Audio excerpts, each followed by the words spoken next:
Hello dear brothers and sisters, welcome to Sahastra IAS. આશા રાખી રહ્યો છું કે આપ સૌ બહેનોની તૈયારી ખૂબ એટલે ખૂબ સરસ રીતે થઈ રહી હશે. આપ લોકો મન લગાવી ખુદની ક્ષમતાઓ પર વિશ્વાસ રાખી અને પોતાની તૈયારી કરી રહ્યા હશો. વિદ્યાર્થી મિત્રો, આપણે Gujarat provincial municipal corporation act શરૂ કરી દીધો છે અને એમાં ડેફિનેશન છે એ પૂરી કરી ચૂક્યા છે. અગેન હું તમને એક વસ્તુ યાદ અપાવવા માંગીશ વિદ્યાર્થી મિત્રો કે ડેફિનેશન છે એને નિગ્લેક્ટ ન કરતા. જો એ જે તે એક્ઝામિનરને પેપર થોડું અઘરું કાઢવાની ઈચ્છા હશે તો એ ડેફિનેશનોમાંથી સવાલ પૂછશે. તમારામાંથી ઘણા બધા લોકોના રિવ્યૂ આવ્યા છે, ખાસ કરીને ડૉક્ટર સાહેબો છે એમના, કે સર ડેફિનેશનમાં અગાઉ કંઈ ખ્યાલ જ નહોતો આવતો, પણ યસ હવે ખ્યાલ આવી ગયો કે કઈ રીતે કેવો સવાલ આવશે. હવે એક બીજી વાત કહી દઉં તમને લોકોને કે આ કાયદાના લેક્ચર નંબર 3, લેક્ચર 4, લેક્ચર 5 અને લેક્ચર 6, આ 4 લેક્ચરની અંદરથી 3, 4, 5 અને 6 હું જે ભણાવીશ એમાંથી 30માંથી 10 થી 12 માર્ક્સનું આવવાના પૂરેપૂરા ચાન્સ છે. અગાઉના તમે પીવાયક્યુ જોશો તો પણ તમને ખ્યાલ આવી જશે કે યસ આ 4 લેક્ચરમાં આપણે જે કન્ટેન્ટનો અભ્યાસ કરીશું યસ એમાંથી એટલું તો નીકળેલું છે. તો પછી હવેની પરીક્ષાઓમાં પણ મને એ વસ્તુ ઇમ્પોર્ટન્ટ દેખાય છે. તો કોઈ પણ પરિસ્થિતિમાં લેક્ચર 3, લેક્ચર 4, લેક્ચર 5 અને લેક્ચર 6 આનું કન્ટેન્ટ તો મિસ થવું જ જોઈએ નહીં. ઓકે, અને એનાથી નવાઈની વાત એ છે કે લેક્ચર 3, 4, 5 અને 6 ની અંદર હું તમને જે ભણાવીશ ને લગભગ તમે બધું સાંભળ્યું જ હશે. શબ્દ એ કે સાંભળો નહીં હોય ને એવું નહીં હોય. તો ચલો જોઈએ, let's begin the show. Okay, બીજી એક વસ્તુ કહી દઉં તમને લોકોને કે ભાઈ આ એક્ટની અંદર અલગ અલગ જગ્યાએ ચેપ્ટરના નામ ને એ બધું લખ્યું છે ને એ હું તમને આપવાનો નથી અત્યારે.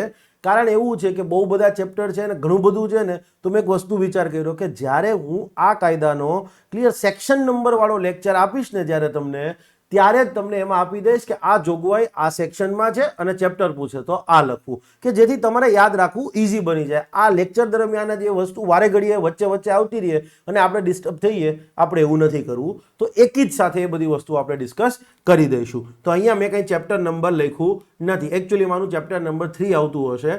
યસ, કોન્સ્ટિટ્યુશન કે એવું શબ્દ લખેલો હશે, પણ આપણે કોઈ ગોખવાની જરૂરિયાત નથી. ઓકે, શું કહે છે section 4, municipal authorities charged with execution of the act. હવે આ 3 ભાગ પાડી દેવાના છે. મ્યુનિસિપલ ઓથોરિટીઝ ચાર્જડ વિથ અને execution of the act. Execution of the act એટલે શું? તો કે ભાઈ કાયદાની અમલવારી. કયા કાયદાની? કે જે આપણે ભણતા હોય એ જ. આ કાયદાની અમલવારી. મેં તમને કીધું છે ઉલટેથી જોવાનું ચાલુ કર્યું. ચાર્જડ વિથ એટલે તો કે ભાઈ અમલવારીની જવાબદારી જેના પર હોય એવી. અમલવારીની જવાબદારી હોય તેવી. અને મ્યુનિસિપલ ઓથોરિટી એટલે તો તમને ખબર જ છે, સિમ્પલ મ્યુનિસિપલ સત્તા મંડળો. તો 4(1) સિમ્પલી એવું કહે છે 5 મ્યુનિસિપલ ઓથોરિટીની વાત કરે છે કે જેના પર આ કાયદાની અમલવારી કરવાની જવાબદારી લાગુ કરવામાં આવી હોય. સેક્શન 4(1) અંતર્ગત 5 મ્યુનિસિપલ ઓથોરિટીની રચનાની વાત કરવામાં આવી છે. તો એવું કીધું છે કે ભાઈ આ 5 મ્યુનિસિપલ ઓથોરિટીઓ રહેશે કે જેના ઉપર આ કાયદાની અમલવારી કરાવવાની જવાબદારી રહેશે. એમાં 3 તો કમ્પલસરી છે, 2 છે એ કંઈક શરતી છે. સમજાવું કઈ રીતે? તો કે નીચેની 5 ઓથોરિટીઓને, મ્યુનિસિપલ ઓથોરિટીઓને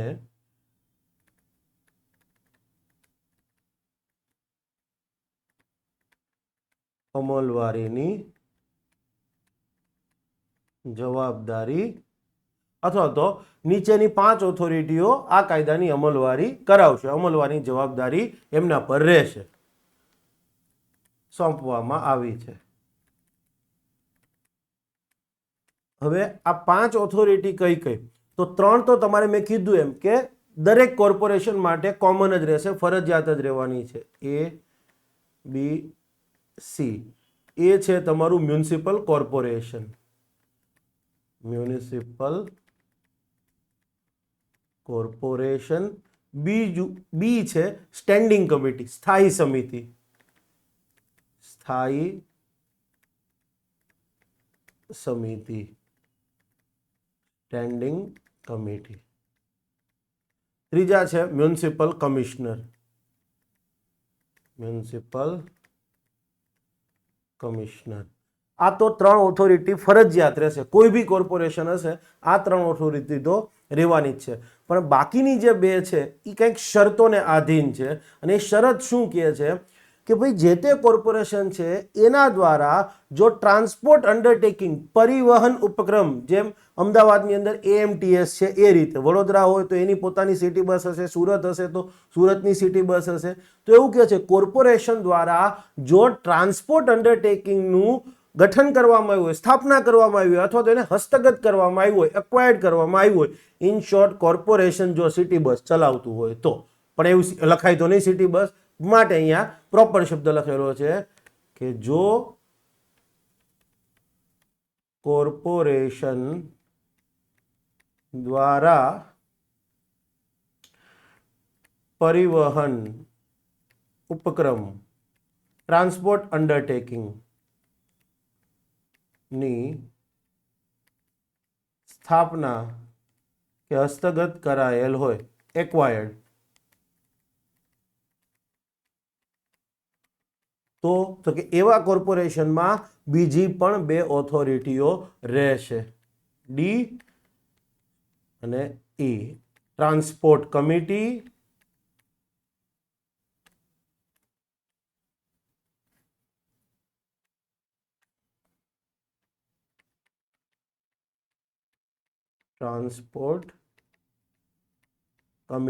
અને ટ્રાન્સપોર્ટ મેનેજર. હવે એક વસ્તુ વિચાર કરો, આ તમને જોતા બહુ સિમ્પલ લાગે. માનો કે તમને 5 મ્યુનિસિપલ ઓથોરિટી પૂછે તો તમે ગોલીની જેમ લખી દેશો કે ભાઈ હા હવે તો ખ્યાલ આવી ગયો કે આ 5 મ્યુનિસિપલ ઓથોરિટી છે કે જેના ઉપર આ કાયદો લાગુ કરવાની જવાબદારી છે. પણ હવે તમે એક વસ્તુ ધ્યાનથી જુઓ, એને પેપર અઘરું બનાવવું હોય તો શું કરે, આ તો ફરજિયાત હોવાની છે અને આ શરતી છે. એક જ શરત છે કે ભાઈ જો ટ્રાન્સપોર્ટ અંડરટેકિંગની સ્થાપના કરવામાં આવી હોય અથવા તો એને હસ્તગત કરેલું હોય, આપણે ઇન શોર્ટ એવું સમજો કે સિટી બસ બી ઓપરેટ કરતું હોય તો એમાં ટ્રાન્સપોર્ટ કમિટી અને ટ્રાન્સપોર્ટ મેનેજર પણ ક્લિયર છે મ્યુનિસિપલ ઓથોરિટી તરીકે ગણવામાં આવશે. હવે સવાલમાં એમ લખેલું હોય કે કોઈ મ્યુનિસિપલ કોર્પોરેશન દ્વારા ટ્રાન્સપોર્ટ અંડરટેકિંગની સ્થાપના કે સ્થાપના કરવામાં ન આવી હોય અથવા હસ્તગત કરવામાં ન આવેલ હોય તો આવા કોર્પોરેશનમાં કેટલી મ્યુનિસિપલ ઓથોરિટીઓ અનિવાર્ય રહેશે. Point is clear. અને જો કીધું હોય કે પરિવહન ઉપક્રમની હસ્તગત કરેલ હોય તેવી મ્યુનિસિપલ ઓથોરિટી, તેવા કોર્પોરેશનમાં કઈ કઈ મ્યુનિસિપલ ઓથોરિટીઓની રચના થયેલ હોવી અનિવાર્ય છે, તો પણ એ રીતે જવાબ આવશે. ક્વેશ્ચન જોતા સાવ સિમ્પલ લાગશે, 5 મ્યુનિસિપલ ઓથોરિટી, પણ એને અઘરો કરવો હોય તો એ આ રીતે કરી શકે. 4(2) છે એ સિમ્પલી કોર્પોરેશનને એક બીજી વિશેષ સત્તા આપે છે. ઓકે, એક કાયદો છે Bombay primary education act. Simply બોમ્બેનું લોજિક એ જ છે કે ભાઈ બે રાજ્ય જે છે, પેલા રાજ્યની આપણે કીધું એમ કે ભાઈ સૌરાષ્ટ્ર અલગ રાજ્ય હતું, કચ્છ અલગ હતું, ગુજરાતનો આજનું જે ગુજરાત છે એનો સેન્ટ્રલ ગુજરાતનો પાર્ટ કહીએ, મધ્ય ગુજરાત લઈ લ્યો કે દક્ષિણ ગુજરાતનો ભાગ લઈ લ્યો કે ઉત્તર ગુજરાતનો પાર્ટ લઈ લ્યો, એ બોમ્બે પ્રાંતમાં, બોમ્બે રાજ્ય હતું એમાં આવતો હતો. પણ 1960માં આપણને ખબર છે કે ભાઈ ગુજરાતી બોલતા પ્રદેશો હતા, બધાને એક કરીને ગુજરાત રાજ્ય બનાવવામાં આવ્યું. મરાઠી ભાષા બોલતો પ્રદેશ હતો, એમ વિસ્તારો હતા, એમને બધાને મહારાષ્ટ્ર રાજ્ય બનાવવામાં આવ્યું. તો એ પહેલા બોમ્બે પ્રાંત હતો, તો એના જ સિમ્પલી કાયદાઓ છે. માટે કદાચ, અને ઘણી બધી જગ્યાએ એના માટે ગુજરાત પ્રાઇમરી એજ્યુકેશન એક્ટ પણ લખેલું હશે તો ખોટું નથી. હવે આ કાયદો શેની વાત કરે છે એકચ્યુઅલીની અંદર, તો અત્યારે તો તમને ખબર છે કે મફત અને ફરજિયાત પ્રાથમિક શિક્ષણ છે એ 6 થી 14 વર્ષના બાળકનો એક મૂળભૂત અધિકાર છે, બંધારણની અંદર કીધું છે. પણ એની શરૂઆત તો વર્ષ 2000ની સાલમાં થઈ હતી, 2000-2002ની આસપાસ. અટલજી આવ્યા, એમને મૂળભૂત અધિકારો, એમની સરકારે મૂળભૂત અધિકારોના અંદર એક મૂળભૂત અધિકાર એડ કર્યો ને એ બધી વસ્તુઓ, પછી આગળ જતા રાઇટ ટુ એજ્યુકેશન ને એ બધી વસ્તુઓ થઈ, ફાઇન. પણ એ પહેલાં પણ દેશની અંદર ક્લિયર છે, અલગ અલગ રાજ્યોમાં પોતપોતાના રાજ્યોના પોતપોતાના પ્રાથમિક શિક્ષણના વહીવટ સંબંધિત કાયદાઓ હતા. પ્રાથમિક શિક્ષણનો વહીવટ અને એના અંતર્ગત શું થતું હતું તો કે સિમ્પલી શાળાઓને માન્યતા આપવાની વાત હોય, શાળાઓ છે તો એની કામગીરી ઉપર દેખરેખ રાખવાની વાત હોય, નિયંત્રણ, એમને કોઈ નિર્દેશ આપવાનો હોય, યસ, આ બધા માટેની કામગીરીની વાત કરતી હતી. અને જનરલ આ બધી વસ્તુઓ છે, આપણે કોઈ કામનું નથી, અધરવાઇઝ તમને ભણાવીએ દે, બરાબર છે, મારે કાંઈ નથી, એક ક્લિકથી જ તમને આપી દેવાનું છે. ઓલરેડી હું એક એક્ઝામમાં ભણાવી ચૂક્યો છું. અને યસ, હવે આ પ્રાથમિક શિક્ષણના વહીવટ માટે ક્લિયર છે ઓથોરિટીઓ કોણ હતી તો મેઇનલી હતી, એક હતી જિલ્લા પંચાયત, જિલ્લા પંચાયતો અને નગરપાલિકા કે મહાનગરપાલિકા. યસ, આ ઓથોરિટીઓ હતી કે જેને આ કાયદાને લાગુ કરવાનો હતો. તો હવે અહીંયા સિમ્પલ એવું કહે છે, શું કહે છે કે ભાઈ પ્રાથમિક શિક્ષણના સંબંધમાં ક્લિયર છે જે બોમ્બે પ્રાઇમરી એજ્યુકેશન એક્ટ છે એના અંતર્ગત જે અધિકૃત મ્યુનિસિપાલિટીની વાત કરી છે, ઓથોરાઇઝડ મ્યુનિસિપાલિટીની, તો કોર્પોરેશન છે એ આવું ઓથોરાઇઝડ મ્યુનિસિપાલિટી ગણવામાં આવશે. અને માટે એને બે સત્તા મળેલી રહેશે કે સિટી વિસ્તારની અંદર જે પ્રાથમિક શાળાઓ છે, યસ, એના ઉપર કંટ્રોલ કરવાની, એમનું નિયંત્રણ કરવાની અને ઉપર જતા એમાં એક એડમિનિસ્ટ્રેટિવ ઓફિસર નિયુક્ત કરવાની એ વાત છે. કોર્પોરેશન અથવા તો જે કમિશનર છે કે દરેક શાળાઓનો હેન્ડલ ન કરી શકે. તો ટ્રાન્સપોર્ટ માટે કેમ ટ્રાન્સપોર્ટ મેનેજરની એક જોગવાઈ છે, એમ શિક્ષણ માટે આ પ્રકારે એક એડમિનિસ્ટ્રેટિવ ઓફિસરની જોગવાઈ છે.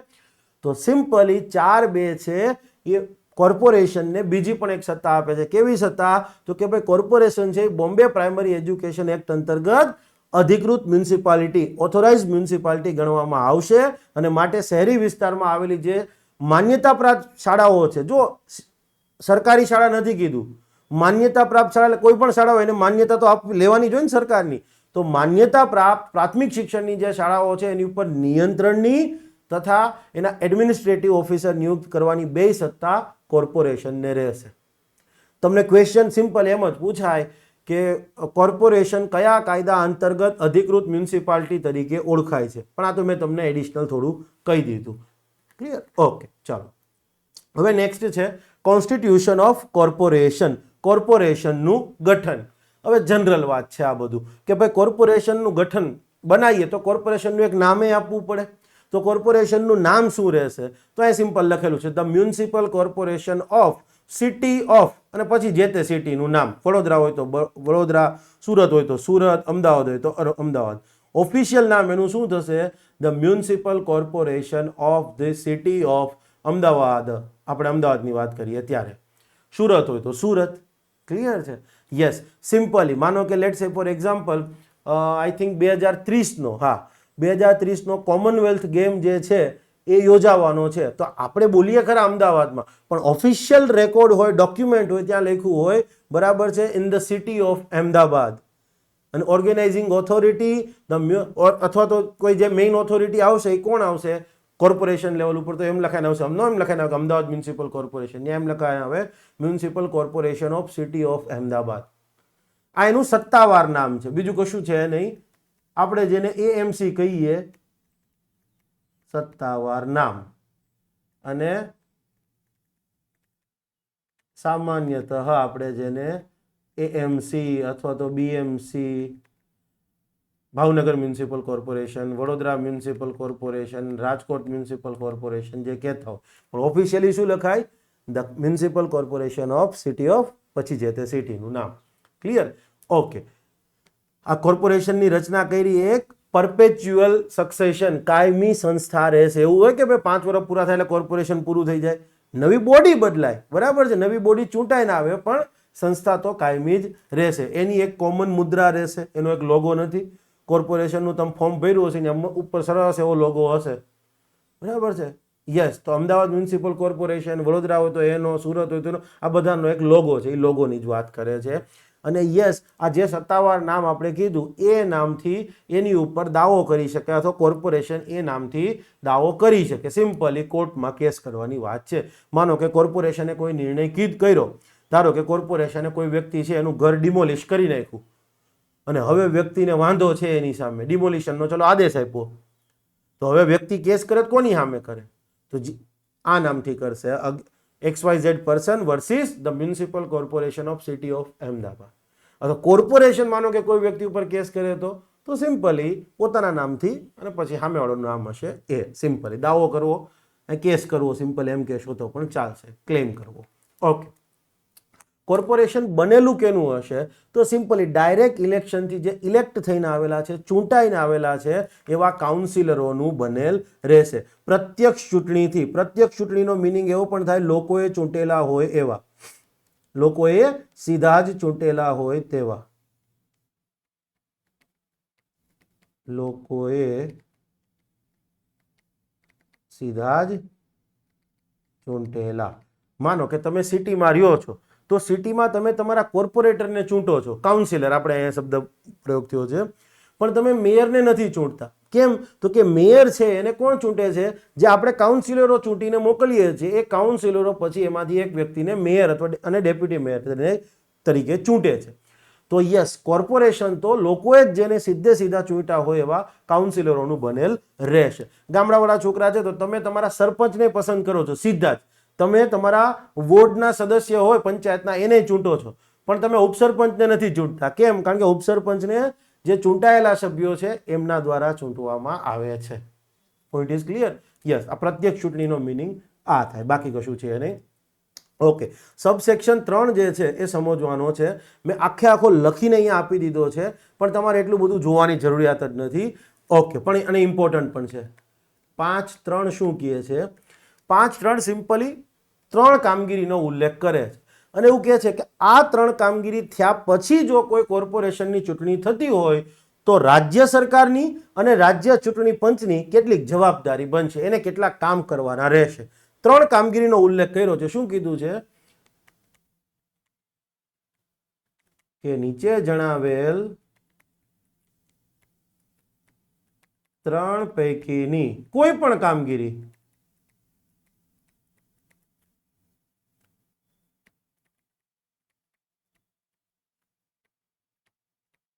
થયા બાદ જો કોર્પોરેશનની ચૂંટણી થતી હોય, કોર્પોરેટરની ચૂંટણી કરો, ફાઇનલ જે અત્યારે હવે આપણે નથી આયોજિત થતી, યસ, એ એપ્રિલ 2026માં જે યોજાયેલી છે એ, યસ, ચૂંટણી થતી હોય તો આવી પરિસ્થિતિમાં શું? તો કે રાજ્ય સરકાર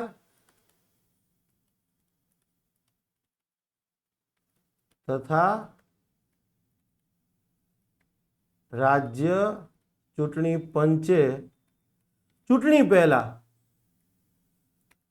આવી ચૂંટણી અગાઉ કેટલીક કામગીરી કરવાની રહેશે.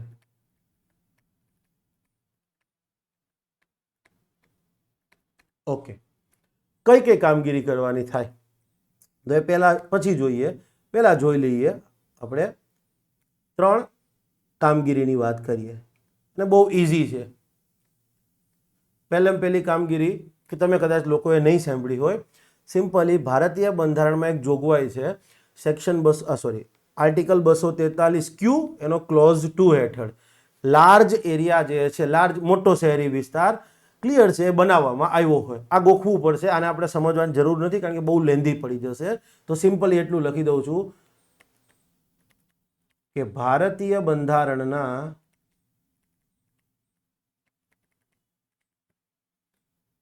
અનુચ્છેદ આર્ટિકલ 243Q2 ની જોગવાઈ મુજબ લાર્જ અર્બન એરિયા, મોટો શહેરી વિસ્તાર,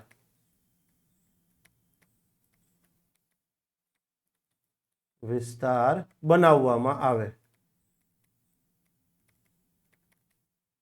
યસ, માનો કે આવો મોટો શહેરી વિસ્તાર બનાવવામાં આવ્યો અને પછી હવે એના કોર્પોરેશનની ચૂંટણી થતી હોય તો રાજ્ય સરકાર અને રાજ્ય ચૂંટણી પંચ છે, યસ, એમની કેટલીક જવાબદારી બનશે.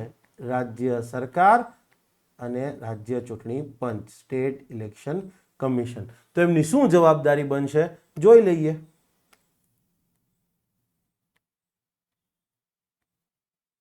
સ્ટેટ ગવર્મેન્ટ, યસ, એમની પહેલી જવાબદારી શું? તો કે ભાઈ જે વોર્ડ છે, ક્લિયર છે, વોર્ડની સંખ્યા નક્કી કરવી. મોટું સિટી બનાવી દીધું, મોટું સિટી એટલે કઈ એમ કઈ એની ઓલી પૂજા વિધિ કરીને સ્થાપના ના કરવાની હોય, ખાલી નોટિફિકેશન બહાર પાડી અને કહી દેવાનું કે આટલા વિસ્તારમાં આવેલું હવે આ જે સિટી છે એ આ સિટી તરીકે ગણાશે. ક્લિયર? હા, બસ એટલું. તો રાજ્ય સરકારની પહેલી જવાબદારી શું? તો કે ભાઈ વોર્ડની સંખ્યા નક્કી કરવાની. ચૂંટણી યોજવી છે તો વોર્ડની સંખ્યા નક્કી કરવી. એમને બીજી કામગીરી શું કરવાની? તો કે ભાઈ કેટલા કોર્પોરેટરો ચૂંટાઈને આવશે, કાઉન્સિલરો. હું કોઈ જગ્યાએ કાઉન્સિલર કોર્પોરેટર બોલી જાઉં ઇન્ટરચેન્જેબલી તો તમારે એનો મિનિંગ સેમ જ સમજવાનો કે ભાઈ કાઉન્સિલરોની સંખ્યા કે જેની ચૂંટણી કરવાની થાય, ચૂંટણીથી ચૂંટાઈને આવનારા કાઉન્સિલરોની સંખ્યા.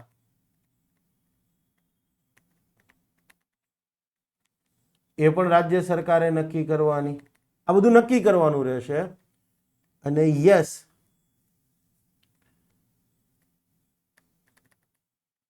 કાઉન્સિલરોની બેઠકોમાં અનુસૂચિત જાતિ, શેડ્યુલ કાસ્ટ, શેડ્યુલ ટ્રાઇબ્સ, અન્ય પછાત વર્ગ, ઓબીસી એન્ડ મહિલાઓને આરક્ષણ. મહિલાઓ માટે આરક્ષિત બેઠકોની સંખ્યા. પાછું એમાં એવું નથી કે સરકાર ઈચ્છે એટલું આરક્ષણ આપી શકે અથવા તો ઘટાડીને આપી શકે આરક્ષણ. આ કાયદામાં લખ્યું છે, આગળ સેક્શન 5 જ લખ્યું છે. 5(4), 5(6) અને 5(7) અંદર સ્પષ્ટ ઉલ્લેખ કર્યો છે કે ભાઈ કોને કેટલું આરક્ષણ મળવા પાત્ર રહેશે, કેટલી મર્યાદામાં રહેશે. નકર તો સરકારો એવું ઘણી વખત કરે કે ભાઈ આરક્ષણ ઘટાડીને આપે તો આ વંચિત વર્ગને તો નુકસાન જાય ને, એમને તો યસ. તો એ પણ કાયદામાં સ્પષ્ટ જોગવાઈ છે. ઓકે, રાજ્ય ચૂંટણી પંચની જવાબદારી શું? તો જ્યાં સરકારની જવાબદારી પૂરી થાય ત્યાંથી આપણા રાજ્ય ચૂંટણી પંચની જવાબદારી સ્ટાર્ટ થાય. એમની શું જવાબદારી? સરકારે વોર્ડની સંખ્યા તો નક્કી કરી દીધી કે ભાઈ વોર્ડ ટોટલ સમજવા માટે આટલો મોટો વિસ્તાર છે, એમાં 50 વોર્ડ રહેશે. પણ એ 50 વોર્ડની સીમા તો નક્કી કરવાની થાય ને. યસ, એની બાઉન્ડ્રી તો નક્કી કરવાની થાય. તો એ કામ છે ચૂંટણી પંચનું. વોર્ડની સરહદો નક્કી કરવી. ઓકે, બીજું કામ શું? તો કે ચલો આરક્ષિત બેઠકોની સંખ્યા તો કરી દીધી, પણ આ આરક્ષિત બેઠકો કયા વોર્ડમાં જશે? યસ, માનો કે તમે નોર્મલી જોતા હો તો સંસદની ચૂંટણી, લોકસભાની ચૂંટણી હોય અથવા વિધાનસભાની બેઠકો છે તો એ તો નક્કી છે કે ભાઈ વિધાનસભાની આ બેઠક રિઝર્વ છે અનુસૂચિત જાતિ માટે અથવા અનુસૂચિત જનજાતિ માટે. આ બે જ સમુદાયને આરક્ષણ છે. મે બી તમે ઓબ્ઝર્વ કર્યું હશે. પણ યસ, હવે સિટીમાં એવું નથી. સિટીમાં બની શકે કે આ વખતે જનરલની બેઠક હોય તો આવતા વખતે એ બેઠક અનુસૂચિત જાતિ માટે થઈ જાય, એના પછીના વખતે એ બેઠક કદાચ માનો કે મહિલા માટે રિઝર્વ થઈ જાય. તો કયા વોર્ડની બેઠક જે છે એ જે તે સમુદાય માટે આરક્ષિત રહેશે એ કોણ નક્કી કરશે? State election commission. તો યસ, એસસી, એસટી, ઓબીસી અને મહિલાઓ માટે આરક્ષિત કરાયેલ બેઠકોની વોર્ડ વાઇઝ ફાળવણી. ખ્યાલ આવી ગયો? સરકારે વોર્ડની સંખ્યા નક્કી કરી, કાઉન્સિલરોની સંખ્યા નક્કી કરી અને આગળ જતા ક્લિયર છે કયા સમુદાયને, કયા વંચિત વર્ગને કેટલું આરક્ષણ રહેશે, કેટલી બેઠકો એમના માટે રિઝર્વ રહેશે એ નક્કી કર્યું. પણ હવે સ્ટેટ ઇલેક્શન કમિશનની જવાબદારી શું? તો કે ભાઈ વોર્ડની સરહદો, એની જે બાઉન્ડ્રીઝ છે એ નક્કી કરવાની અને જે તે બેઠક રિઝર્વ કરવામાં આવી છે સંખ્યામાં, માનો કે કીધું કે ભાઈ એસસી માટે 10 બેઠક રિઝર્વ રહેશે ટોટલ બેઠકોમાંથી, એસટી માટે 5 રહેશે, તો એ 10 બેઠકો કયા કયા વોર્ડમાં જશે, એસટી માટેની 5 બેઠકો કયા વોર્ડમાં જશે એ નક્કી કરો. વોર્ડ વાઇઝ ફાળવણી કરશે સ્ટેટ ઇલેક્શન કમિશન. તો 3 કામગીરીનો ઉલ્લેખ કર્યો છે. એક કામગીરી જોઈ ગયા કે ભાઈ બંધારણની જોગવાઈ અનુસાર અનુચ્છેદ 243 ક્લોઝ 2 ની જોગવાઈ અનુસાર મોટો શહેરી વિસ્તાર બનાવવામાં આવે. બીજું છે, હવે તમે નહીં ભૂલો, વસ્તી ગણતરી બાદ વસ્તી ગણતરી થાય અને તેના આંકડાઓ પ્રસિદ્ધ થાય. આંકડાઓ, નંબર્સ પ્રસિદ્ધ. સ્વાભાવિક છે, નવી વસ્તી ગણતરી થાય તો પછી સમીકરણો બદલાઈ જાય ને. ચૂંટણીના સમીકરણો નથી કહેતો, કહેવાનો મિનિંગ એ છે કે કોઈ વિસ્તારમાં વસ્તી વધારે થઈ તો પછી બાઉન્ડ્રી એડજસ્ટ કરવાની થાય. યસ, તો એ કોણ નક્કી કરશે બાઉન્ડ્રી એડજસ્ટમેન્ટ? તો કે રાજ્ય ચૂંટણી પંચ. અને ત્રીજી કામગીરી છે કે શહેર છે એની સરહદ, સીમાડા બદલવામાં આવે. શહેરની સરહદ કે સીમાડા બદલવામાં આવે. હવે તમે એક વસ્તુ વિચાર કરો, બોપલ છે અમદાવાદનું, તો પેલા બોપલ છે ને એક અલગ ગામડું જ હતું, બોપલમાં સરપંચ હતા ને બધું હતું. પણ હવે માનો કે બોપલ મ્યુનિસિપલ કોર્પોરેશનમાં આવી ગયું તો પછી બોપલના અમદાવાદ મ્યુનિસિપલ કોર્પોરેશનમાં કોઈ કોર્પોરેટર પ્રતિનિધિ તો હોવા જોઈએ ને. પેલા સરપંચ હતા, હવે તમે કોર્પોરેશનમાં ભેળવી દીધું, તો પછી ત્યાં આગળ જતા વોર્ડની સંખ્યા, બોપલ તો મોટો વિસ્તાર છે, તેમાં 3 વોર્ડ આપવા, 4 વોર્ડ આપવા, 5 વોર્ડ આપવા, કેટલા કાઉન્સિલરો ચૂંટાઈને આવશે, કઈ બેઠકો, કેટલી બેઠકો રિઝર્વ રહેશે. પછી ચૂંટણી કમિશન નક્કી કરશે કે ચલો 4 વોર્ડ, સરકારે નક્કી કર્યું બોપલને એ બધું ભળ્યું છે, 4 વોર્ડ નવા ઉમેરવા, તો એ 4 વોર્ડની સરહદ નક્કી કરવાની, આરક્ષિત બેઠકો ફાળવવાની થશે, કયા વોર્ડને કેટલી. Point is clear? તો આ 3 પૈકીની કોઈ પણ કામગીરી થાય, yes, either this or this or this, આ 3 પૈકીની કોઈ પણ કામગીરી થાય, સરકારની અને રાજ્ય ચૂંટણી પંચની એક ફરજ બની જશે. હોપફુલી આટલી વસ્તુ તમને ખ્યાલ આવી ગઈ હશે. આ પૂછાઈ શકે એવી વસ્તુ હતી, માટે ટાઈમ લઈ અને તમને આપ્યું છે.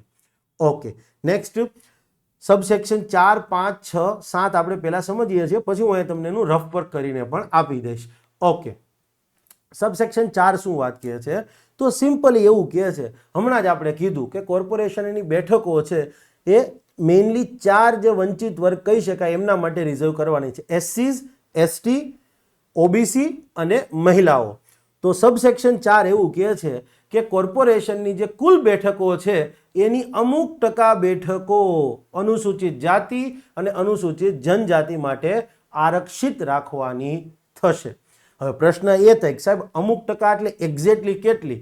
તો કે સિમ્પલી સિટીની જે કુલ વસ્તી હોય એમાં અનુસૂચિત જાતિ સમુદાયના જે લોકો છે એમની વસ્તી કેટલી?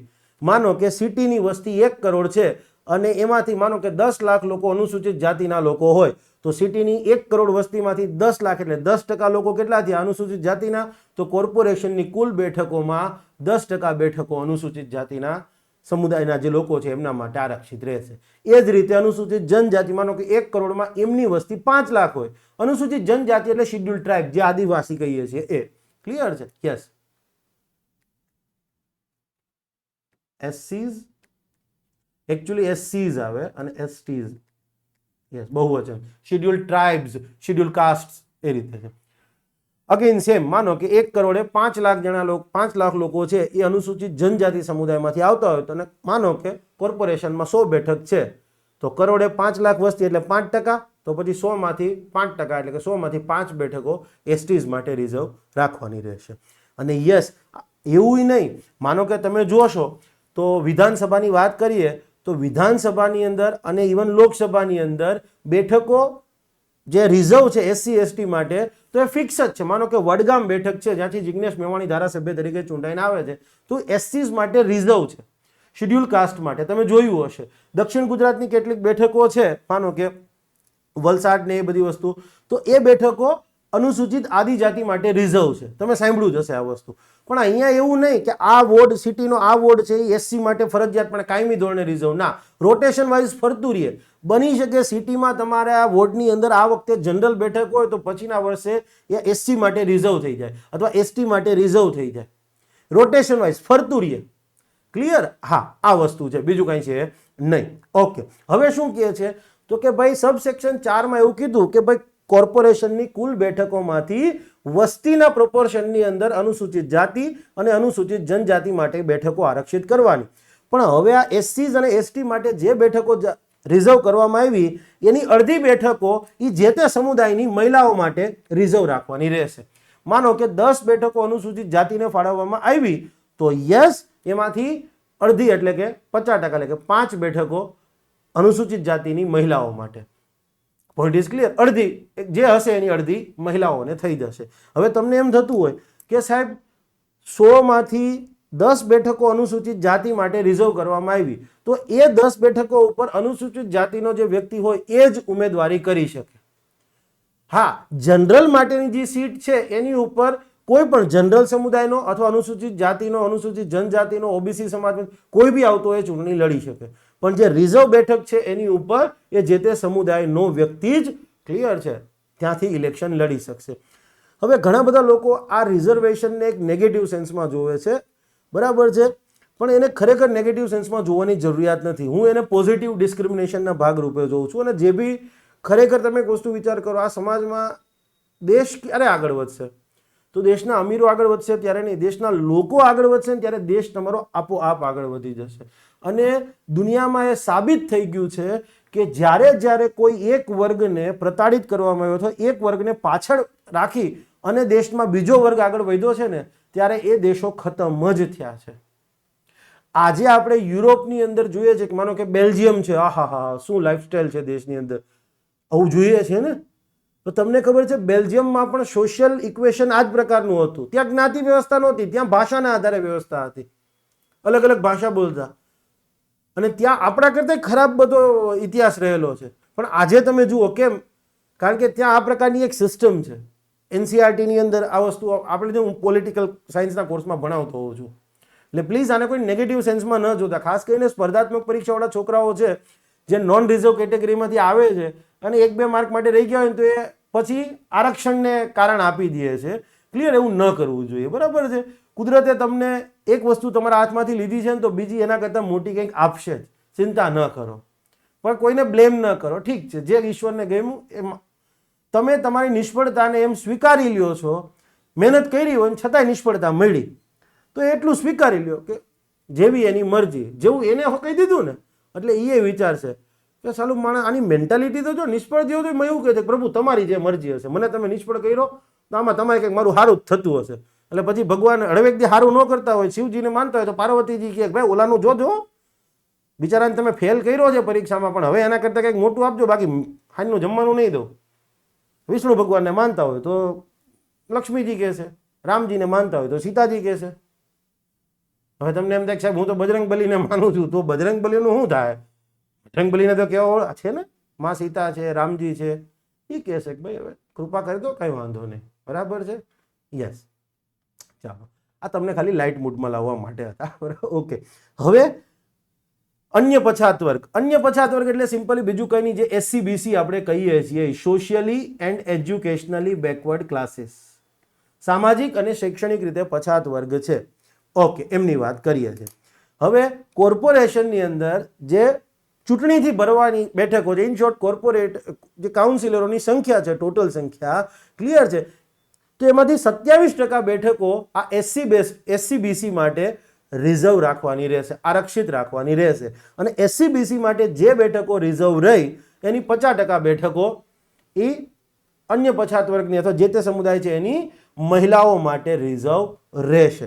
પણ એક બીજી વસ્તુ લખી છે કે અન્ય પછાત વર્ગની તરફેણમાં જે આરક્ષણ આપવામાં આવ્યું છે તો એ મહત્તમ 50% આરક્ષણની મર્યાદાને આધીન રહેશે. સુપ્રીમ કોર્ટે એક કેસમાં કીધું છે, ઇન્દિરા સોહાની કેસ, તમે કદાચ સાંભળ્યો હશે, કે ભાઈ આરક્ષણ જે 50%થી વધારે તો ન જવું જોઈએ. તો આનો મિનિંગ શું એ હમણાં તમને પ્રેક્ટિકલ એક્ઝામ્પલ સાથે સમજાવું છું. અને 7મું સબસેક્શન 7 એવું કહે છે કે ભાઈ કોર્પોરેશનની જેટલી બી બેઠકો છે એની 50% બેઠકો તો મહિલાઓ માટે રિઝર્વ રહેવી જોઈએ. આપણે આ કેસમાં આપણે જોતા ગયા કીધું કોર્પોરેશનની માનો કે 100 બેઠક છે તો 100માંથી 50% બેઠકો ક્લિયર છે મહિલાઓ માટે રહેવી જોઈએ. અને આ મહિલાઓની રિઝર્વ બેઠક છે એમાં અનુસૂચિત જાતિ, અનુસૂચિત જનજાતિ કે અન્ય પછાત વર્ગ માટે જે બેઠકો રિઝર્વ થઈ હોય એને ગણી અને 50% તમારે ગણવાની રહેશે. અને યસ, મહિલાઓ માટે જે બેઠકો ફાળવવાની વાત છે કે પછી ઓબીસી માટે બેઠકો ફાળવવાની વાત છે તો એ પણ ફિક્સ નહીં રહે, રોટેશન વાઇઝ ફરતું રહેશે, આવું કહેવા માગે છે. તમારામાંથી ઘણા બધા લોકો કન્ફ્યુઝનમાં હશે, ક્લિયર છે, પણ કોઈ વાંધો નહીં, આપણે એને પ્રેક્ટિકલી સમજાવી દઈએ છીએ. ધારો કે કોઈ કોર્પોરેશન છે, ધારો કે સિટી, એની વસ્તી 1 કરોડ અને યસ એનું કોર્પોરેશન છે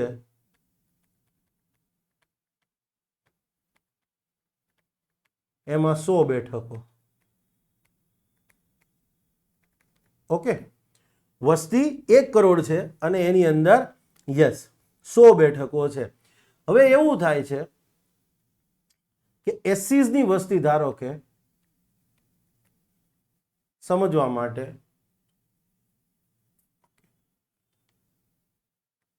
10 લાખ છે, આપણે એવું ધારીએ છીએ, આ કાલ્પનિક ઉદાહરણ છે. એસટીઝ જે છે એની વસ્તી પણ 10 લાખ છે. તો આ કેટલા થયા? 1 કરોડના 10-10 લાખ એટલે 10% થયા. યસ, 10%. આ બી રફલી 10%, એક્ઝેક્ટલી 10 જ થાય, રફલી શું કામ એને. તો હવે એવું કહે છે કે આ કોર્પોરેશનની જે 100 બેઠકો છે, યસ, એમાંની 10 બેઠકો એસસીઝ માટે રિઝર્વ.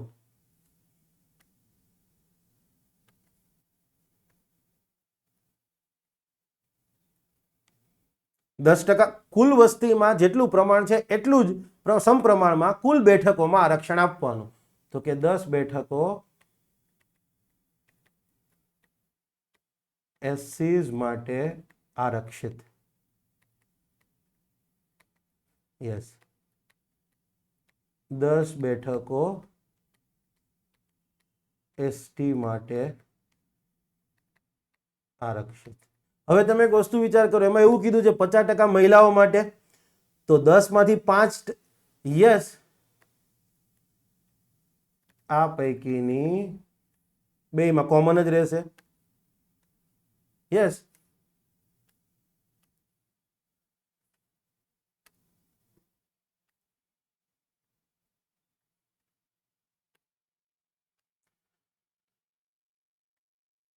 બંનેમાં 50% લેખે 5-5 બેઠકો એસસીઝ એન્ડ એસટીઝની મહિલાઓ માટે આરક્ષિત.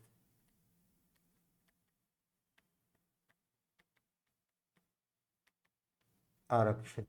ઓકે, હવે જુઓ, ઓબીસી માટે જોઈએ તો ઓબીસી માટે કેટલું આરક્ષણ કીધું છે? 27%. ઓબીસી અધર બેકવર્ડ ક્લાસ અથવા તો એમના માટે socially and educationally backward classes A formal શબ્દ છે. ઓબીસી 27%. તો 100ના 27% એટલે કેટલી બેઠક થઈ? 27 બેઠકો અન્ય પછાત વર્ગ માટે.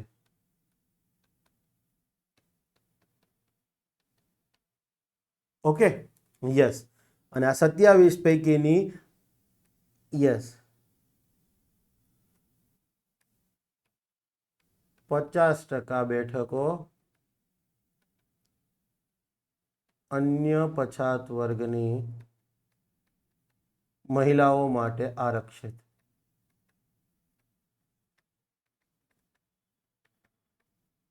Point is clear. હવે તમને એમ થાય કે સાહેબ 27 અડધા તો ગણો તો 13.5 થાય ને, તો 13.5 કઈ રીતે રાખવાનું? તો કંઈ નહીં, એક ટર્મ માટે 13 બેઠકો મહિલાઓ માટે આરક્ષિત રહેશે અને એક ટર્મ માટે એ ક્લિયર 14 થઈ જશે સિમ્પલી. અડધી અડધી તો ના થાય ને, તો 27માંથી 5 વર્ષ માટે એવું થાય કે ભાઈ 14 બેઠક પુરુષ માટે રાખી, 13 બેઠક મહિલાઓ માટે, તો નેક્સ્ટ ટર્મની અંદર 14 બેઠકો મહિલા માટે રિઝર્વ થાય, 13 બેઠક છે એ પુરુષ માટે આરક્ષિત થાય. ફરી પાછી નેક્સ્ટ ટર્મ આવે તો 14 પુરુષની થઈ જાય, 13 જે છે એ મહિલાઓની થઈ જાય. 50% એ જ રીતે થાય કે અડધે અડધું તો કરી નાખશે, અધવચ્ચે ચૂંટણી કરાય નહીં, ક્લિયર છે, એક બેઠક માટે આ રીતે થઈ જાય. 27ના અડધા એટલે 13.5, એટલે એક વખત પુરુષને 14 મળશે, એક વખત મહિલાઓ માટે 14 બેઠક થશે સિમ્પલી. હવે અહીંયા બીજું એવું કીધું છે કે 50% આરક્ષણની બરાબર છે મર્યાદાને આધીન રહીને. તો હવે એક વસ્તુ વિચાર કરો કે આ કેસમાં આરક્ષિત બેઠકો કેટલી? આજે આપણે કેસ જોયો એમાં કુલ આરક્ષિત બેઠકો કેટલી? કુલ આરક્ષિત બેઠકો તો જુઓ, એસસીઝ માટે 10, એસટી માટે 10 અને અન્ય પછાત વર્ગ માટે 27. ઓકે, એસસીઝ પ્લસ એસટીઝ પ્લસ ઓબીસીઝ. મહિલાઓનું ના ગણવાનું થાય હો, હા, કારણ કે મહિલાઓનું ડિફરન્ટ વસ્તુ છે. ઓકે, તો આમની થશે 10, આમની પણ થાય છે 10, ઓકે, આમની પણ થાય છે 10, સોરી 27. ટોટલ કરો 47 થતું હશે ને, તો એ લેસ ધેન 50% જ થયું ને? યસ. તો આ બધાનો ટોટલ કેટલો થયો? 47, which is not greater than or which is less than 50% of total seat. તો એ વેલિડ રહેશે. પણ માનો કે સમજવા માટે હવે એસસીઝ ની વસ્તી 20 લાખ હોત, તમે કલ્પના કરો કે એસસીઝ છે એની વસ્તી 20 લાખ હોત, તો એમના માટે 20 બેઠકો આરક્ષિત થઈ જાત. યસ, તો એસસી માટે 20 થાત, એસટી માટે 10 જ થાય. તો હવે ઓબીસી માટે ક્લિયર છે 27 નહીં થાય, કારણ કે 50%ની લિમિટ તૂટી જશે. ખ્યાલ આવ્યો? યસ, આવું કહેવા માંગે છે. અને આ કંઈ તમારે ગોખવાની પણ જરૂર નથી, પણ આ તમને જોગવાઈ શું છે 50%ની મર્યાદા એને કીધું. માનો કે એસસીઝ માટે ધારો કે એવું હોત કેસ 2 કે એસસીઝ છે, યસ, એમની 20 બેઠકો રિઝર્વ હોય, એસટી છે એમની સમજવા માટે 10 બેઠકો રિઝર્વ, અને હવે તમે માનો કે ઓબીસી ને 27 આપો તો કેટલી થાય? 57 થઈ ગયું ને, તો એ તો બેઠકો. તો હવે આવી પરિસ્થિતિમાં 57 which is greater than 50% of total seat, તો આ ચાલે નહીં. આવા કેસમાં ક્લિયર છે, ઓબીસી માટે આ બેઠક કેટલી થઈ જશે? 7 ઓછી થઈ જશે. વાસ્તવમાં અહીંયા લિમિટ તૂટી ગઈ ને? યસ, એક મિનિટ, હું આડો આવતો હોય, સોરી.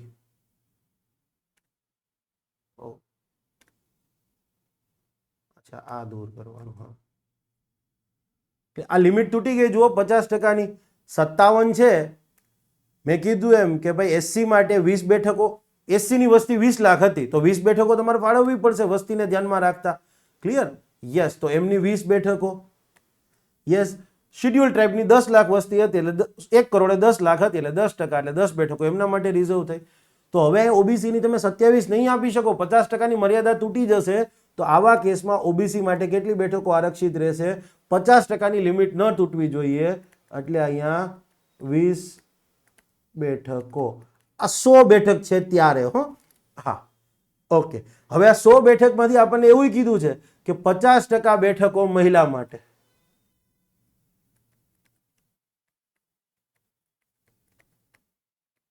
બેઠકો મહિલાઓ માટે આરક્ષિત. તો 50% લેખે કેટલી થાય? 100 ના 50%, તો 50 બેઠકો. તો 50 બેઠકોમાં યાદ કરો એસસીઝ માટે કેટલી રિઝર્વ થઈ છે? કેસ 1 ની અંદર જ જોઈએ છે, આ તો સ્પેશિયલ કેસ છે આપણો. કેસ 1 ની અંદર જ તમે જુઓ,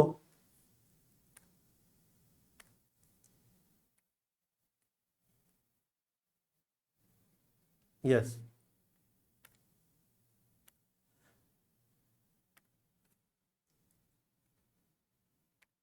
ઓકે, આપણે આ જ કેસ જોવાનો છે, જે મેઇન કેસ છે ને આપણો. આ તો જસ્ટ ખાલી તમને 50% વાળી પેલી લિમિટ સમજાવવા માટે હતું. તો એસસીઝ, એસટીઝ, શેડ્યુલ ટ્રાઇબ્સની મહિલાઓ અને ઓબીસીની મહિલાઓ. ક્લિયર છે? એસસીઝમાં 10માંથી 5 બેઠકો એમના માટે હતી, એસટીઝમાં અગેન 5 હતી, અને અહીંયા આપણે એવું માની લઈએ છીએ કે મહિલાઓને ચલો આ વખતે 13 આપી દઈએ. ધારો કે 14 બેઠકો, ચલો 13 નહીં, 14 બેઠકો મહિલાઓ માટે. તો અહીંયા કરી દો 14. તો ટોટલ કેટલી થઈ? 24 થઈ ગઈ. તો હવે જનરલ માટે કેટલી આવે? કેટલી આવશે? લોજિકલી વિચાર કરો જી. કશું નહીં, આ 50 માઇનસ 5 પ્લસ 5 પ્લસ 14, 14 ને 10 24 થઈ. એમના માટે 26 બેઠકો આ કેસમાં. તો એવું કહેવા માંગે છે, કોના માટે કેટલી બેઠકો રિઝર્વ? એસસી રિઝર્વ કેટલા કોના કયા સમુદાય માટે? 4 સમુદાય માટે બેઠકો રિઝર્વ થશે. આ જ રાખીએ આપણે. એસસીઝ, એસટી, ઓબીસી અને મહિલાઓ માટે. એસસી માટે અને એસટી માટે આરક્ષણ કેટલું? અનુસૂચિત જાતિ, અનુસૂચિત જનજાતિ માટે તો સિટીની જે વસ્તી છે એમાં આ સમુદાયની વસ્તીનું પ્રમાણ જેટલા હોય, ક્લિયર છે, એટલા ટકા લેખે. ઓકે. અને એસસીઝ અને એસટીઝ માટે જે બેઠકો રિઝર્વ થઈ છે એ પૈકીની 50% બેઠકો તો કે ભાઈ એ જે તે સમુદાયની મહિલાઓ માટેની. ઓબીસી માટે તો કે 27% આરક્ષણ રહેશે. ઓકે, અગેન એમાંથી 50% બેઠકો તો મહિલાઓ માટે. પણ 27% બેઠકો છે તો એમાં 50%ની પેલો લિમિટનો ક્રાઇટેરિયા લાગશે. એ મેં તમને અહીંયા સમજાવી દીધો. ઓકે, આ કોઈ તમને પૂછવાનું નથી. આ બસ તમે 50%, મેક્સિમમ 50% રિઝર્વેશન જાય. સુપ્રીમ કોર્ટનો એક ચુકાદો છે, માટે દરેક સરકારો એ વસ્તુ ધ્યાનમાં રાખે છે. ન રાખે તો હેરાન થઈ જાય. અને ટોટલ બેઠકો કેટલી મહિલાઓ માટે આરક્ષિત? તો કે 50% બેઠકો મહિલાઓ માટે આરક્ષિત રહેશે. અને મહિલાઓ માટે જે આરક્ષિત બેઠકો છે એમાં કોની ગણતરી કરવાની? તો કે એસસી માટે, એસટી માટે અને ઓબીસી માટે જે મહિલાઓની આરક્ષિત બેઠકો છે, અથવા એ સમુદાયના આરક્ષણમાં મહિલાઓને જે આરક્ષિત બેઠકો રાખવામાં આવી છે એ પણ તમારે આ 50%માં ગણી લેવાની. પણ 50% લિમિટનો ક્રાઇટેરિયા આ જે તે સમુદાયને આપવામાં આવ્યું છે આરક્ષણ, એમાં જ લાગુ પડશે. મહિલાઓના કેસમાં સીલિંગ લિમિટ લાગુ થશે નહીં. આનાથી આગળ હું જઈશ તો તમે ખુદ કન્ફ્યુઝ થશો. એનું રીઝન એવું છે કે તમારે આટલું બધું હવે કંઈ કામનું બી નથી, અને તમે પોલિટિકલ સાયન્સ એટલું બધું બહુ ઓછા લોકો ભણ્યા હશે, કારણ કે ત્યાં અમારે આ બધી વસ્તુ ભણાવવાની થાય છે. બસ આપણે જેટલું યાદ રાખો, એસસીઝ અને એસટીઝને એમની વસ્તીના પ્રમાણમાં રોટેશન વાઇઝ અલગ અલગ બેઠક ફાળવવાની. ઓકે, એસસી એસટી માટે જે બેઠક રિઝર્વ થઈ એની અડધી એમની મહિલાઓ માટે. ઓબીસી માટે 27%, પણ ચેક કરવાનું કે ઓબીસીનું 50%, 27% આપવા જઈએ એમાં એસસી એસટી અને ઓબીસીનું જે કુલ આરક્ષણ છે એ 50%ની મર્યાદા ઉપર ન જવું જોઈએ. ઓબીસીની જે બેઠકો આવશે એની 10 બેઠકો, એની અડધી બેઠકો એમની મહિલા માટે રિઝર્વ. અને કોર્પોરેશનની કુલ બેઠકો છે એની 50% બેઠકો મહિલા માટે આરક્ષિત રહેશે. અને મહિલાઓ માટે જે બેઠકો છે એ પણ રોટેશન વાઇઝ ફાળવવામાં આવશે અલગ અલગ વોર્ડને. ઓકે, ચાલો અહીંયા તમારી. ઓકે, હવે આ વસ્તુ શું છે? હવે આપણે એવું તમે કહેતા સાંભળ્યું હશે કે આરક્ષણ છે ને એ કાયમી નથી. એ સત્ય પણ છે. આરક્ષણના કેસમાં શું કહેવામાં આવ્યું છે? યસ, કે એને સરકાર વધારી શકે. હવે માનો કે 2026માં આરક્ષણ પૂરું થવાનું છે, તો સરકાર હવે સિમ્પલી સંવિધાન સુધારો કરશે અને આગળ જતા એ આરક્ષણ 20 વર્ષ માટે 25 વર્ષ માટે વધારશે. છેલ્લે 2001માં પૂરું થતું હતું, બરાબર છે, તો એને 25 વર્ષ માટે વધારવામાં આવ્યું હતું 2026 સુધી, 2026માં પણ. યસ, તો એવું કહે છે કે સબસેક્શન 4 મતલબ એસસી એસટી માટે, સબસેક્શન 5 મતલબ એસસી એસટી મહિલાઓ માટે, યસ, સબસેક્શન 6 એટલે ઓબીસી માટે જે આરક્ષણ આપવામાં આવ્યું છે. અને સેક્શન 19 અંતર્ગત મેયરના પદ માટે આરક્ષણ આપવામાં આવ્યું છે. પણ યસ, અહીંયા મહિલાઓ માટેના આરક્ષણ સિવાય. જો મહિલાઓને આરક્ષણ છે એ ડિફરન્ટ વસ્તુ છે. આરક્ષણ બે એક પ્રકારના રિઝર્વેશન બંને છે, પણ એસસી એસટી અને ઓબીસીને આપવામાં આવેલું આરક્ષણ અને સામે મહિલાઓ માટેનું જે આરક્ષણ છે એ બંને ડિફરન્ટ રીતે જોવામાં આવે છે. Yes, they both looked with the different lenses in a positive sense. Okay, તો એવું કહે છે કે આ કોર્પોરેશનની અંદર એસસીઝ એસટીઝ અને ઓબીસીને જે આરક્ષણ આપવામાં આવ્યું છે એ અને મેયરના પદ ઉપર આવું આરક્ષણ આપવામાં આવ્યું છે એસસી એસટી અને ઓબીસીને. નકર તો એમના એ સમુદાયમાંથી ક્યારેય મેયર આવશે જ નહીં, તો એ તો ખોટી વસ્તુ છે ને. તો એસસી એસટી અને ઓબીસીને મેયરના પદ ઉપર આરક્ષણ આપવામાં આવ્યું છે. ડેપ્યુટી મેયરના કેસમાં આરક્ષણ નથી આપવામાં આવ્યું. તો યસ, બેઠકોમાં અને મેયરના પદ ઉપર એસસી એસટીઝ અને ઓબીસીને જે આરક્ષણ આપવામાં આવ્યું છે ક્યાં સુધી વેલિડ રહેશે? તો કે સંવિધાનના અનુચ્છેદ 334 હેઠળ જે ટાઈમલાઈન નક્કી કરવામાં આવી છે જ્યાં સુધી એ ટાઈમલાઈન યથાવત રહેશે ત્યાં સુધી આવું આરક્ષણ રહેશે. 2026માં છે, કોઈ સરકાર એવી, આ સેન્સિટિવ મુદ્દો છે, સિમ્પલી સરકાર એવું જ કહેશે, એક આદેશ કોન્સ્ટિટ્યુશનલના પહેલામાં લાવશે સંવિધાન સુધારો અને કહેશે કે હવે આ 25 વર્ષ માટે બીજું વધારવામાં આવે છે. એટલે છેલ્લે હવે નેક્સ્ટ 2051માં થશે. 2027 પછીના લેક્ચરમાં અમે 2051નો ઉલ્લેખ કરીશું. ક્લિયર? અને આ કોઈ કામનું નથી. તમે અનુચ્છેદ કદાચ યાદ રાખો હોય તો યાદ રાખજો કે અનુચ્છેદ 334ની જે ટાઈમ લિમિટ છે એ ટાઈમ લિમિટ મુજબ આ આરક્ષણ રહેશે. Okay, yes. Next, okay, next શું છે? ડિલીટ થઈ ગયેલો છે, મતલબ રદ કરી દેવામાં આવ્યો છે, આપણે કોઈ જ જોવાની જરૂર નથી. સેક્શન 6. સેક્શન 6 શું કહે છે? Duration of corporation. કોર્પોરેશનનો સમયગાળો કેટલો? તો સિમ્પલી કોર્પોરેશનનો સમયગાળો કેટલો? તો કે જો એને અગાઉ ભંગ કરવામાં ન આવે તો પછી એની જે પહેલી બેઠક મેળવી હોય, ચૂંટણી બાદ એની પહેલી બેઠક મેળવી હોય એથી ગણતરી કરતા 5 વર્ષનો રહેશે. માનો કે અત્યારે એપ્રિલ 2026ની અંદર અમદાવાદ મ્યુનિસિપલ કોર્પોરેશનની ચૂંટણી છે, તમને બધાને ખબર જ છે, અને લગભગ એનું 26 કાં તો 28 એપ્રિલે પરિણામ છે. પરિણામ આવી ગયા બાદ માનો કે અમદાવાદ મ્યુનિસિપલ કોર્પોરેશનની પહેલી બેઠક 15 મેના રોજ મળે છે, 15 મે 2026ના રોજ મળે છે. તો પહેલી બેઠક મળી ત્યારથી ગણતરી કરતા 5 વર્ષ માટે, એટલે પહેલી 15 મે 2026 થી લઈને 15 મે 2031 સુધી એનો પીરિયડ રહેશે 5 વર્ષનો. પણ ગણતરી ક્યારથી થાય? તો કે એની ચૂંટણી બાદ ચૂંટણી બાદ,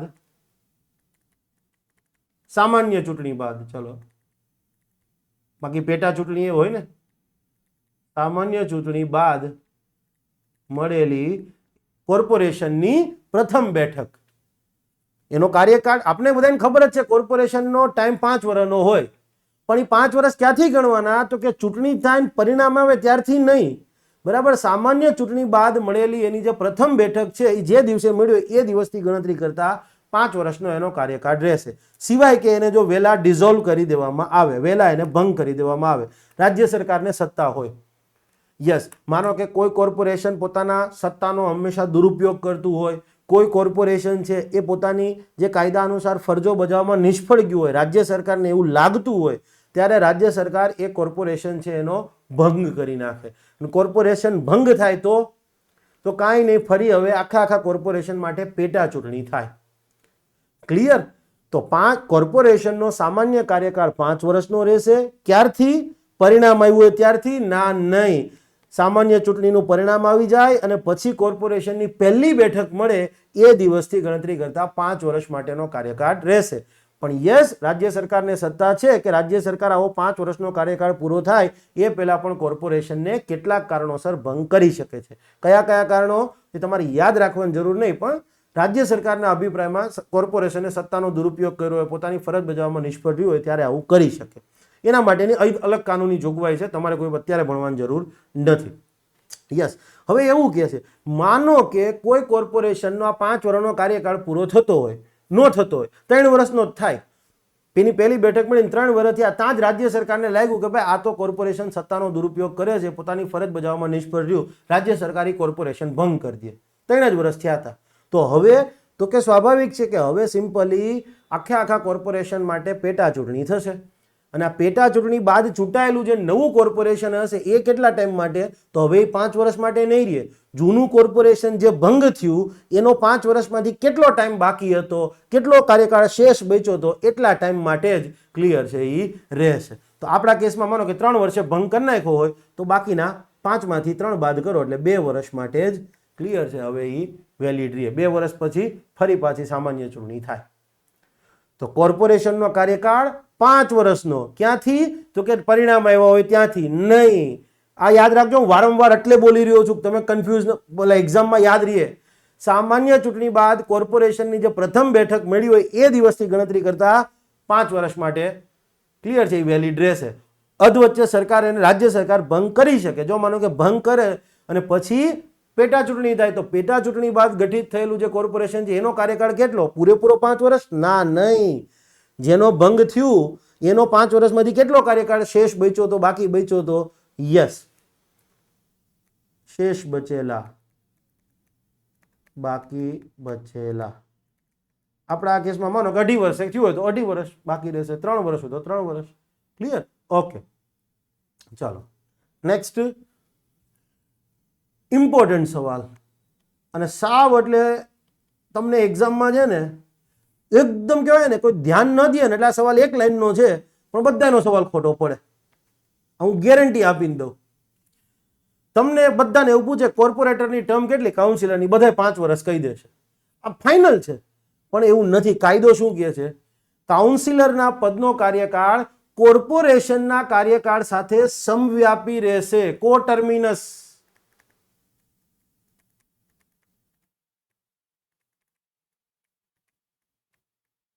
આ મતલબ અહીંયા શું કહેવા માંગે છે? ભૂલથી પણ 5 વર્ષનો ઓપ્શન ટીક ન કરતા. સમજાવું અહીંયા હમણાં. ભૂલથી પણ 5 વર્ષ વાળો વિકલ્પ ટીક ન કરશો, માર્ક ન કરશો. એ ઓપ્શન શું આપ્યો છે ખબર? કોર્પોરેશનના કાઉન્સિલરોનો કાર્યકાળ કેટલો હોય છે? 3 વર્ષ, સોરી 2.5 વર્ષ, 3 વર્ષ, 5 વર્ષ કે એક પણ નહીં? તો આનો જવાબ આવશે એક પણ નહીં. સમવ્યાપી એટલે શું? નોર્મલી કોર્પોરેટર 5 વર્ષ માટે જ હોય, પણ માનો કે કોર્પોરેશનનું ગઠન થયું, સામાન્ય ચૂંટણી બાદ આખી નવી બોડી બની અને 3 વર્ષની અંદર માનો કે સરકારે એને ભંગ કરી દીધું, તો કોર્પોરેશન ભંગ થઈ ગયું એટલે ઓલા કોર્પોરેટરે ઘર ભેગા, મેં કીધું ને પેટા ચૂંટણી થાય ભંગ થયા પછી, તો એ 3 વર્ષ જ એનો કાર્યકાળ રહે. સમવ્યાપી, જ્યાં સુધી કોર્પોરેશન રહેશે ત્યાં સુધી, કોર્પોરેશનનું એ નવી બોડી ચૂંટણી બાદ બની હોય એ જ્યાં સુધી અસ્તિત્વમાં રહે ત્યાં સુધી જ રહે. ક્લિયર? યસ. માનો કે 5 વર્ષ પૂરા કરે તો કોર્પોરેટરનો કાર્યકાળ 5 વર્ષનો, પણ એ 5 વર્ષ પૂરા ન કરે તો પછી આ કીધું એમ. તો કાઉન્સિલરોનો કાર્યકાળ 5 વર્ષ માટેનો ઓપ્શન લઈ તમને એમ લખ્યું હોય 2.5 વર્ષ, 3 વર્ષ, 5 વર્ષ, તો ભૂલ અને છેલ્લો લખ્યો એક પણ નહીં, તો જવાબ અહીંયા એક પણ નહીં આવશે. કેમ?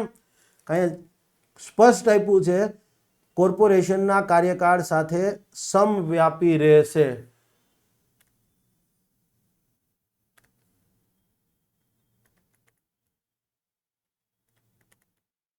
સામાન્ય ચૂંટણી બાદ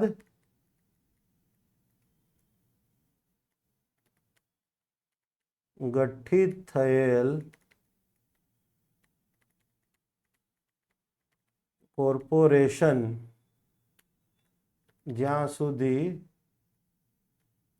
માન્ય રહે, મહત્તમ તો 5 વર્ષ, પછી તો ફરી ચૂંટણી થવાની જ છે, ત્યાં સુધી માન્ય.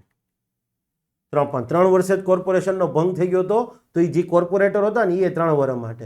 ફરી ભલે પેટા ચૂંટણીમાં લડાય અને બધાય ચૂંટાઈને આવે એ આપણને વાંધો નથી, બરાબર છે, પણ એકવાર તો મોરે મોરો આપી જ દેવાનો એમ. એ કે ક્લિયર છે? યસ. હમણાં મને એક કોઈએ ફોટો મોકલો, હું બતાવી શકું એમ નથી પણ સ્ટીલ આ બરાબર છે, લાફિંગ. ગુજરાતી એક ફોક આર્ટિસ્ટ છે, તમે બધા ઓળખતા જશો, દેવાયતભાઈ ખવડ.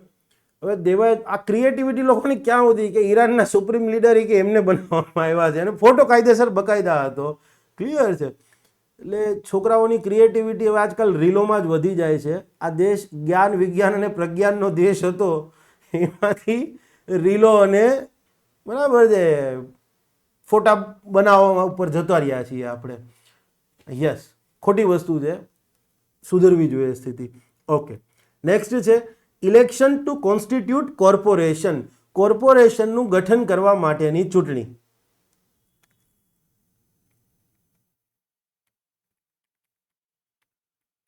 કોર્પોરેશનનું ગઠન કરવા માટેની ચૂંટણી આવું કહેવા માંગે છે. તો શું કહે છે? એકદમ સિમ્પલ લાઈનમાં આપણે સમજીએ. ઓકે, ધારો કે પેલી બેઠક મળે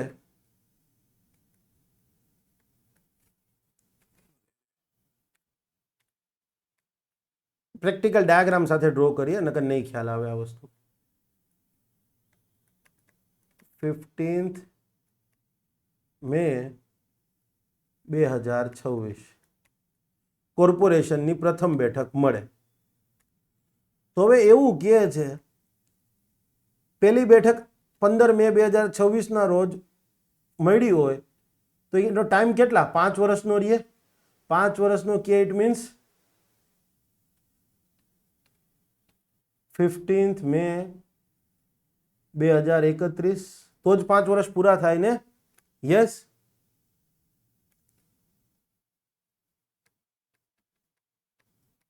કોર્પોરેશનની પ્રથમ બેઠક મળ્યાનો દિવસ. યસ. અને અહીંયા આ 5 વર્ષ.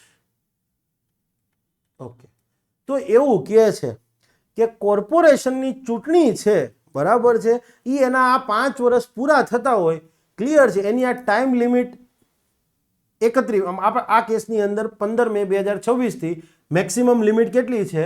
તો કે ભાઈ 15 મે 2031. તો નવા કોર્પોરેશનનું ગઠન છે એ 15 મે 2031 પહેલા થઈ જવું જોઈએ.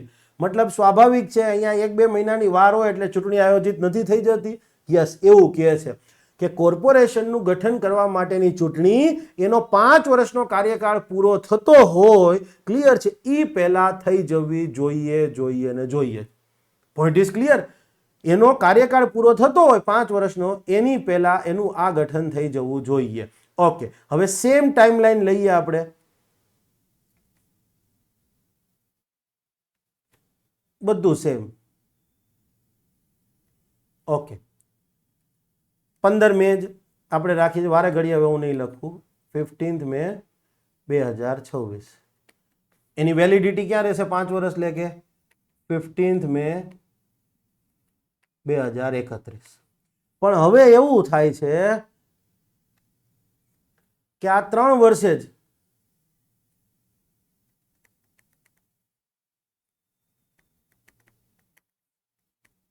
પેલા કોઈનો બર્થડે નથી ને 15th મે 2026 કોર્પોરેશન ભંગ કરી દેવામાં આવે છે.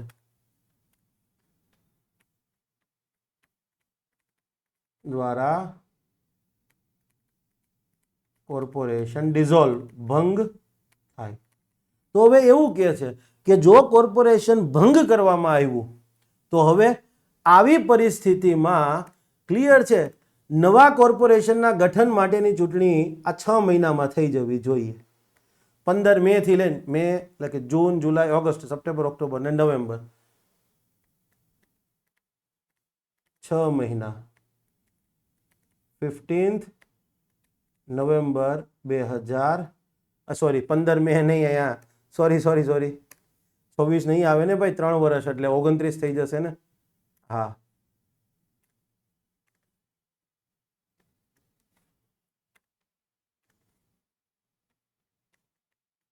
અરે બાપરે, બહુ મોટી સાલ લખી નાખી. આટલા સુધીમાં તો આપણા 4 જન્મ થઈ ગયા હશે બધાના. 29. જો ભંગ થાય તો નવા કોર્પોરેશનની ચૂંટણી યસ ભંગ થયાના 6 મહિનાની અંદર થઈ જવી જોઈએ. નવા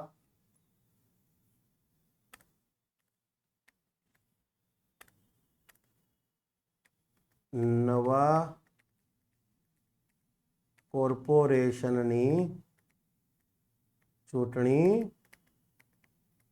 ક્લિયર છે, ભંગ થયાના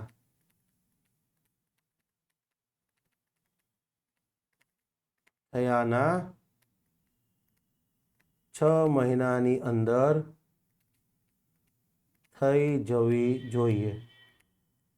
અને કીધું એમ કે આ નવું કોર્પોરેશન ગઠિત થાય એનો ટાઈમ પીરિયડ કેટલો, તો કે આનો જે બૈચો હોય જૂનો એનો શેષ બૈચો હોય એટલો જ.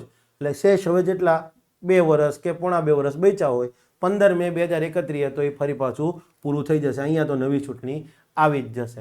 પણ હવે માનો કે એવું થાય કે આ જે કોર્પોરેશન ભંગ થયું એ સમજવા માટે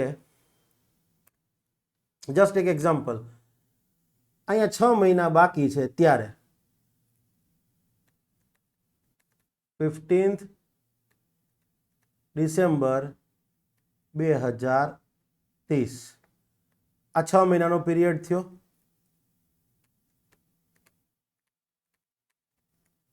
કે ભાઈ એની ટર્મ 5 વર્ષની પૂરી થતી હોય એના પાછળના 6 મહિના દરમિયાન કોઈ પણ સમયે માનો કે કોર્પોરેશન ભંગ થાય તો આવા પરિસ્થિતિમાં ક્લિયર છે હવે નવી ચૂંટણી યોજવાની જરૂર નથી. કેમ? કારણ કે નવી ચૂંટણી યોજશો એ બોડી બનશે તો એની વેલિડિટી તો 6 મહિના જ રહેશે, શેષ બચેલા કાર્યકાળ જેટલી.